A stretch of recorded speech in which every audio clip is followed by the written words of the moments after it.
Salam əziz şagirdlər, biologiya sevərlər. Mən Aytən müəllim. Bu kanalda biz birlikdə biologiya mövzularını sadə, anlaşılan və maraqlı formada öyrənəcəyik. Dərslərimiz həm məktəb proqramına, həm də imtahan hazırlığına uyğun olacaq. Əgər dərs xoşunuza gələrsə, kanala abunə olmağı və videonu bəyənməyi unutmayın. İndi isə dərsimizə başlayaq. Dərsimiz sap qurdlar tipinin, əsl sap qurdlar sinifinin nümayəndəsi insan asqardinin həyat dövriyyəsidir. Bu qurd insanın nazik bağırsağında yaşayır və askardiyoz xəstəliyini törədir. Şəkildən də göründüyü kimi uşaqlar bax, burada askaridin dişi və erkək fərdi göstərilmişdir. Yəni askarid ayrı cinsiyyətli qurddur. Onun yaşayıb bağırsaqda nəsil törətməsi üçün həm dişi, həm də erkək fərdin olması vacibdir. Əgər bu fərdlərdən biri olarsa, o nəslini artıra bilməyəcək. Deməli, mayalanmış dişi askarid insanın nazik bağırsağında yaşayır və orada yumurta qoyur. Və yumurtaları nəcislə, insanın nəcisi vasitəsilə yumurtaları düşür xaricə, nəcis vasitəsilə xaricə düşür. Əgər yumurtalar mayalanmayıbsa, bu formada olur. Mayalanmış yumurtalar isə bu formada olur. Mayalanmış yumurtaları insan qəbul etdikdə bu qurdun, deməli, insan orqanizmində bu qurdun inkişafı tamamlanır. Əgər belə deyək ki, mayalanmamış yumurtanı insan qəbul edərsə, bu zaman insan askaridin törətdiyi askardiyoz xəstəliyinə tutulmayacaq. Bu yumurtalar həzm sistemində məhv olub, yəni öz inkişafını tamamlaya bilməyəcək. Əgər insan mayalanmış, belə deyək ki, mayalanmış yumurtanı əgər insan bilavasitə qəbul edərsə, bunun içərisində sürfə əmələ gəlmərsə qəbul edərsə, yenə də bu yumurtalar inkişaf etməyib məhv olacaqdır. Deməli, insanın bu xəstəliyə tutulması üçün insan nəcisindən xaricə düşmüş bu yumurtaların içərisində sürfə əmələ gəlməlidir. Sürfənin də əmələ gəlməsi üçün müəyyən şərtlər lazımdır. Məsələn, toxumun cücərməsində olan şərtlərdə olduğu kimi, deməli, istilik lazımdır. İstilik, rütubət, oksigen, birdən müəyyən müddət vaxt lazımdır. Əgər bu şərtlər olarsa, təqribən 2-3 həftə vaxt lazım olur. Əgər bu şərtlər olarsa, yumurtanın daxilində zigot bölünür. Burada zigotun bölünməsi göstərilib. Çoxlu blastomerlər əmələ gəlir və sonra isə burada sürfə əmələ gəlməsi mərhələsi göstərilmişdir. Zigot deməli bölünür və sürfə əmələ gətirir. Deməli, belə yumurtalı, deməli, sürfəyə malik yumurtaları insan qəbul edərsə, bu sürfələr insanın ağzı vasitəsilə həzm sisteminə düşür. Ağız, udulaq, qida borusu gəlir mədiyə, oradan da keçir nazik bağırsağa. Və nazik bağırsaqda bağırsaq fermentlərinin təsirindən yumurtanın örtüyü burada həll olur. Və yumurtadan sərbəst sürfə çıxır. Bu ikinci şəkildə bu daha yaxşı göstərilmişdir. Məktəb dərsliyində olan şəkildə nazik bağırsaqda burada yumurtalı sürfə göstərilib və bu sürfənin sərbəst sürfə əmələ gəlməsi üçün bağırsaq fermentlərinin təsirindən bu sürfənin örtüyü həll olur və burada bu sərbəst sürfəyə və yaxud da bu sərbəst sürfə ilk əmələ gəldiyi üçün biz buna cavan sürfə də deyirik. Belə sürfə insanın bağırsaq divarını dələrək qan damarına keçir və qan damarları vasitəsilə gəlir qaraciyərə və qaraciyərdən çıxaraq aşağı boş venaya keçir. Aşağı boş vena vasitəsilə gəlir ürəyin sağ yarım hissəsinə. Biz insan qan damar sistemi dərsindən bilirik ki, aşağı və yuxarı boş venalar insanın sağ qulaqcığına açılır və o sağ yarım hissədə olur. Sağ qulaqcıqdan sağ mədəciyə düşür. Burada ürəkdə sürfə göstərilmişdir və kiçik qan dövranı vasitəsilə gəlir ağciyərlərə. Bayaq bunu qeyd etmədik. Deməli, bağırsaqdan qaraciyərə keçəndə bağırsaqdan çıxan damarlar böyük qan dövranının damarlarıdır. Qaraciyərə daxil olub, qaraciyərdən çıxıb aşağı boş venaya açılan damarlar böyük qan dövranının damarlarıdır. Biz belə deyə bilərik ki, deməli, askardə insanın böyük qan dövranında rast gəlmək olar. Həmçinin o qaraciyərdən aşağı boş vena vasitəsilə ürəyə gəldi. Oradan kiçik qan dövranı vasitəsilə, ağciyər kötüyü vasitəsilə, sonra ağciyər arteriyalarına keçərək insanın deməli ağciyərlərinə gətirilir və burada ağciyərdə sürfə göstərilir və ağciyərdə qıcıqlanma yaradır, öskürək yaradır və insanın yenidən düşür həzm sisteminə, ağzına. Və bu zaman belə deyək, udulma baş verərsə əgər, udulma baş verdikdə sürfə təkrar olaraq, sürfənin ikinci dəfə burada udulması göstərilib, təkrar olaraq udulur, ağız udulaq qida borusu vasitəsilə yenidən gəlir bağırsağa və burada artıq yetkin sürfə biz buna deyirik. Çünki insan orqanizmində bu belə deyək, dövr eləyərək gəlib bağırsağa təkrar olaraq çıxmışdı. Bu yetkin sürfə sonra böyüyərək nədir? Askaridə çevriləcəkdir və inkişafını burada tamamlayır və askardioz xəstəliyini törədir. Bir də biz burada uşaqlar testlərdə tez-tez rast gəldiyimiz suallar var ki, insan askardinin sürfəsi insanın diafraqmasından neçə dəfə keçir? Biz bunu yaxşı başa düşmək üçün insanın da quruluşunu bilməliyik. Qan damar sisteminin, tənəffüs sisteminin, diafraqma nədir? Bunları da bilməliyik ki, bunun dövriyyəsini daha yaxşı başa düşək. Biz bilirik ki, qida borusu içi boşluqda yerləşir. Döş boşluğunda, bir də qarın boşluğunda. Döş boşluğunu qarın boşluğundan ayıran bir əzələ var. Biz bu əzəliyə deyirik, nazolaqlı əzələ var ki, diafraqma. Diafraqmada dəliklər var ki, qida borusu gəlib bu dəlikdən döş boşluğundan qarın boşluğuna keçir. Qurd da bu qida borusunun içərisində olanda o diafraqma dəliyi vasitəsilə qida borusunun içərisində keçmiş olur diafraqma dəliyindən. Birinci dəfə deməli yumurtalı sürfəni insan qəbul eləyəndə, yəni içində sürfə olan yumurtanı qəbul eləyəndə qida borusu vasitəsilə bu sürfə qida borusu vasitəsilə diafraqma dəliyindən keçərək döş boşluğundan qarın boşluğuna keçir və oradan nazik bağırsağa düşür. Deməli bir dəfə sərbəst olmayan yumurta içərisində olan sürfə qida borusu vasitəsilə diafraqma dəliyindən bir dəfə yadda saxlayırıq ki, keçir. Sonra isə bayaqları qeyd elədik ki, bu sürfə qan damar sisteminə keçib aşağı boş venaya daxil olub, aşağı boş vena qarın boşluğunda olur.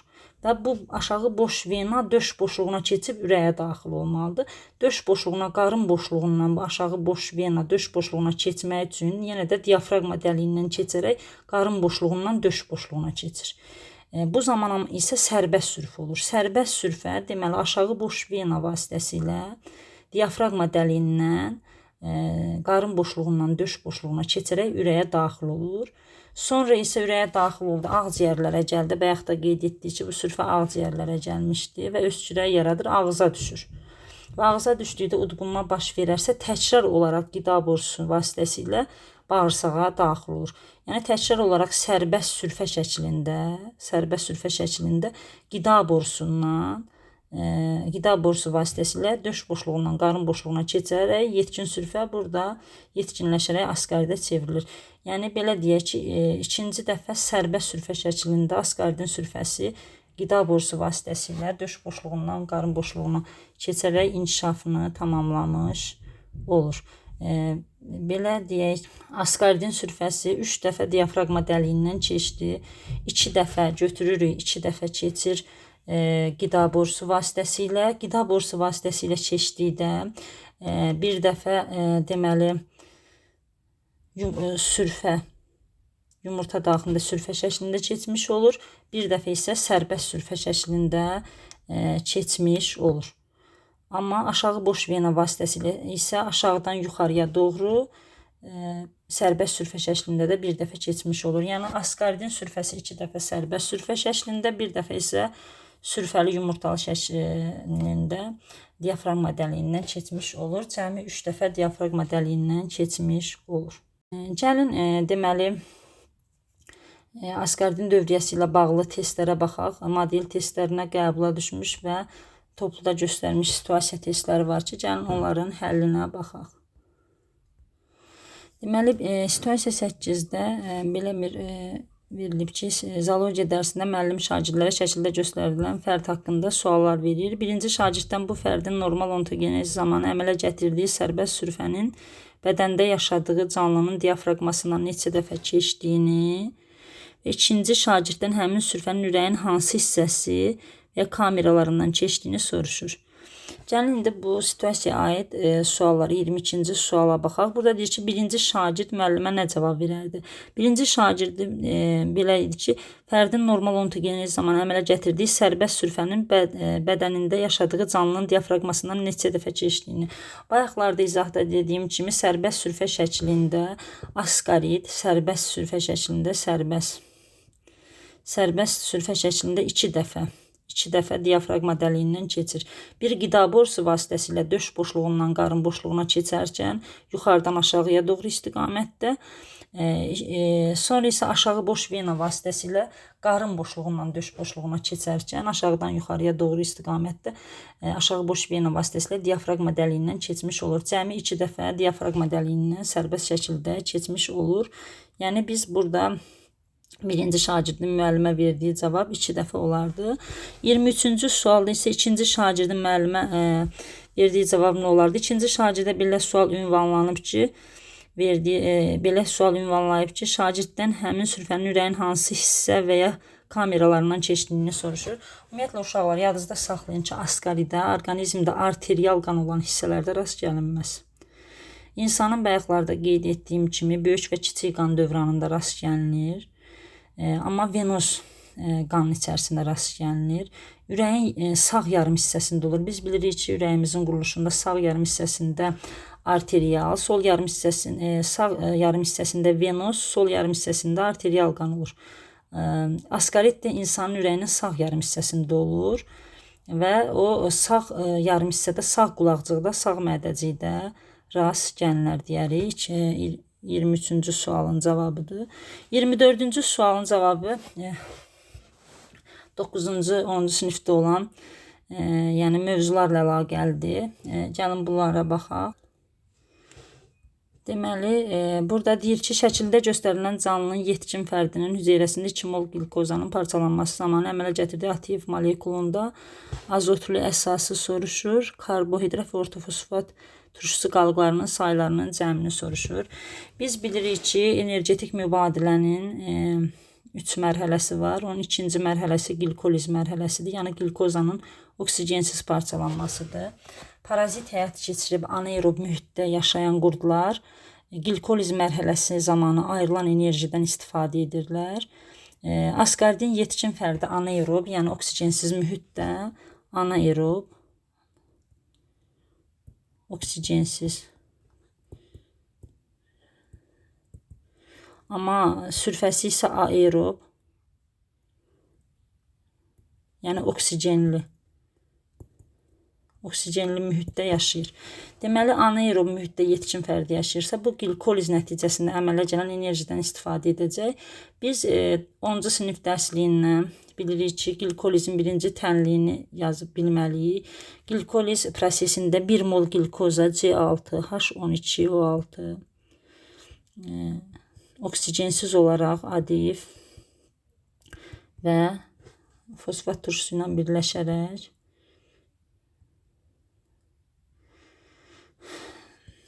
2 mol ATF əmələ gətirir, 2 mol süd turşusu əmələ gətirir və 2 mol su əmələ gətirir.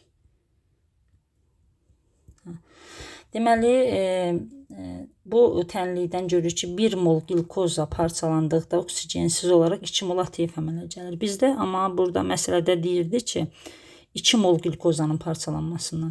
Əgər 1 mol glukoza parçalananda 2 ATF əmələ gəlirsə, onda belə deyək ki, 2 mol glukoza parçalananda isə 4 mol ATF əmələ gələcək. 4 mol ATF. Biz ATF-in quruluşundan bilirik ki, ATF-in tərkibində adenin azotlu əsası var. 5 karbonlu karbohidrat riboza var. Bir də 3 dənə fosfat turşusu qalığı var. 3 fosfat turşusu qalığı var idi. Burada tam göstərə bilmirəm. Bəli. Deməli, bir ATF-in tərkibində əgər bir dənə adenin, bir dənə riboza karbohidrat, 3 fosfat turşusu qalığı varsa, bir ATF-də. Deməli, yəni bir ATF-də cəmi bunlar 5 dənə olarsa, onda 4 ATF-də isə X olar. Buradan tapanda 20, bunların cəmi eləyəcək 20. Yəni 4 dənə ATF molekulunda belə deyək ki, cəmi adenin azotlu əsasının, ribozanın və fosfat turşusu qalıqlarının cəmi 20 edər. Gəlin uşaqlar, indi bunu silək və ikinci situasiyaya baxaq.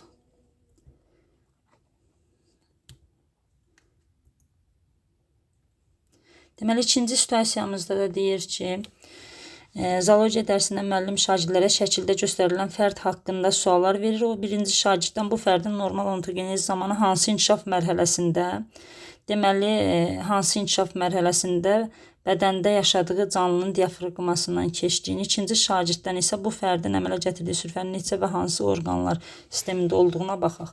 Deməli, birinci şagirddən soruşur ki, birinci şagirddən bu fərdin normal ontogenezi zamanı hansı inkişaf mərhələsində olduğunu, birinci şagirddən bu 25-ci suala baxaq. Biz bunu bayaq da qeyd etdik ki, 2 inkişaf mərhələsində diafraqmadan keçir. 1, dedik ki, sürfəli yumurta,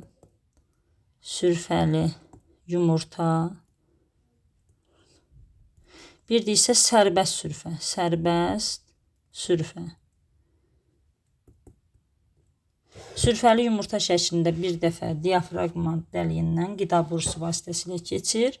Amma sərbəst sürfə şəklində isə 2 dəfə, bir dəfə aşağı boş vena vasitəsilə, bir dəfə isə diafraqma vasitəsilə, bağışlayın, qida borusu vasitəsilə diafraqma dəliyindən keçmiş olur. Yəni 2 mərhələdə sürfəli yumurta və sərbəst sürfə şəklində cavab belə olacaq.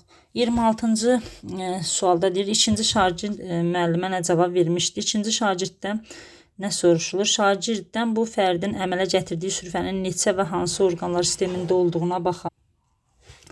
Deməli, biz bu dövrəyə baxanda həzm sistemində ağız, udlaq, qida borusu, nazik bağırsaqda, qaraciyərdə olduğunu qeyd etdik. Deməli, həzm sistemində rast gəlinlər həzm. Sonra deməli, ürəyə gətirilirdi, qan damarlarında dövr eləyirdi. Qan damar sistemini götürə bilərik, qan damar sistemi. Sonra isə ağciyərlərə gətirilirdi, bronxlarda olurdu. Buradan da isə tənəffüs sistemini qeyd edə bilərik, tənəffüs sistemi. Deməli, asqaridə insanın 3 orqanlar sistemində həzm, qan damar və tənəffüs sistemində rast gəlmək olar. Üçüncü suala baxaq. Bunu pozaq bir dəqiqə. Deməli, üçüncü sual, yəni 27-ci sualda deyir ki, şəkildə göstərilən canlının yetkin fərdinin hüceyrəsində 2 mol qlükozanın parçalanmasından ayrılan istilik enerjisini, yəni də yuxarı sinif dərslərini inteqrasiya edək. Deməli, bilirik ki, 1 mol qlükoza parçalandıqda oksigensiz olaraq orada əmələ gələn istilik, qlükoliz nəticəsində əmələ gələn istilik 120 kilojoldur. Amma 2 mol qlükozanın parçalanmasında isə x olacaq. Buradan da bərabər olacaq. 240 kilojol istilik. Sonra isə soruşur ki, bizdən nə qədər bu əmələ gələn istilik, yəni 240 kilojol istilik əmələ gələn ATF enerjisindən nə qədər çoxdur? Bilirik ki, yəni də 1 mol qlükoza parçalananda 200 kilojol enerji olur. Bunun 120-si istilik şəklində ayrılır. 80 kilojol isə ATF şəklində toplanırdı. Əgər 1 molda 80 kilojol toplanırsa, o zaman 2 molda da x bərabərdir. Buradan da x 160 ATF. Bizdən soruşur ki, əmələ gələn istilik enerjisi bu zaman əmələ gələn ATF enerjisindən nə qədər çoxdur? Əmələ gəlib istilik enerjisi 240-dır. Əmələ gələn ATF 160-dır. Bunun nə qədər çox olmasını tapmaq üçün fərqini tapırıq. Bu da 180 kilojol edir. Gəlin o birisi tapşırıqlara baxaq. Uşaqlar, deməli bu 2020-ci ildə model testinin sualıdır. Deyir ki, parazit qurdlardan hansıları normal inkişaf mərhələləri insanın həm böyük, həm də kiçik qan dövranında rast gəlinir. Bayaqları qurdun dövriyyəsini danışanda dedik ki, Asqaridə həm insanın böyük, həm də kiçik qan dövranı damarlarında rast gəlinir. Həmçində biz ixnikok qurduna da burada rast gəlinir. Bu ixnikok qurdu haqqında da sonraki dərslərdə məlumat verərik. Yəni burada 2 qurda insanın həm böyük, həm də kiçik qan dövranında rast gəlinir. 55-ci suala mövzular arası əlaqənin sualı olmalıdır. Deyir, hansı parazit qurdun sürfələri inkişaf disklində ikinci dəfə sahibinin bağırsağına düşməmişdən əvvəl ağciyərlərindən keçir.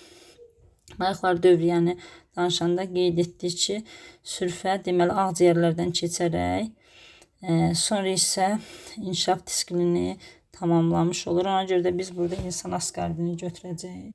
Sonra 64-cü sualda deyir ki, aşağıda göstərilənlərdən hansı düzgündür? Askaridin yumurtası sürfə yoxsa pupa çevrilir. Ümumiyyətlə askariddə biz pup mərhələsindən danışmadıq.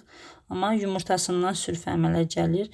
B variantında deyir ki, askaridin təzəcə qoyulmuş yumurtası insanın bağırsağında inkişaf edib sürfəyə çevrilir. Xeyr, əgər təzəcə qoyulmuş sürfəsi müəyyən müddət vaxt, təqribən 2 həftəyə qədər vaxt olmalıdır. Rütubət, istilik, oksigen olmalıdır. Bu şərtlər olmazsa onun yumurtasının daxilində sürfə əmələ gələ bilməz və insan sürfə əmələ gəlməyən yumurtanı qəbul edərsə, o yumurta xəstəlik törətməyib, belə deyək ki, məhv olacaq həzm sistemində. C variantında askaridin yumurtası torpaqda inkişaf etmir. Yəni belə deyək ki, torpaqda inkişaf etmir, edir.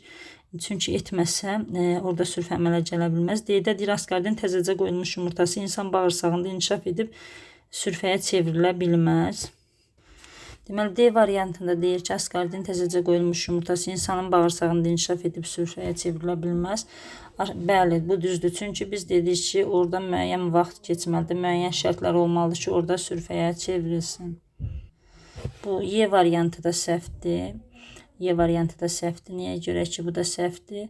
Deyir ki, askaridin yumurta hüceyrəsi ana orqanizmdən kənarda mayalanır. Xeyr, bunlarda ana orqanizmdə mayalanma baş verir. Burada bizim cavabımız D variantıdır. D. Digər testdə isə bu uşaqlar bu test 3-cü test 2023-cü ildə qəbul imtahanına düşmüşdü.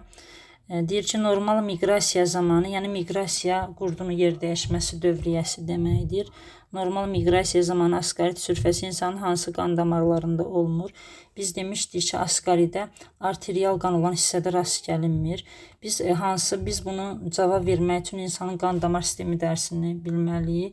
Bilməliyik ki, onun hansı damarlarında arterial, hansı damarlarında venoz qana rast gəlinir. Ağciyər venası, yəni ağciyər venasında arterial qan olur. Ümumiyyətlə arteriyalarda arterial, venalarda venoz qan olur.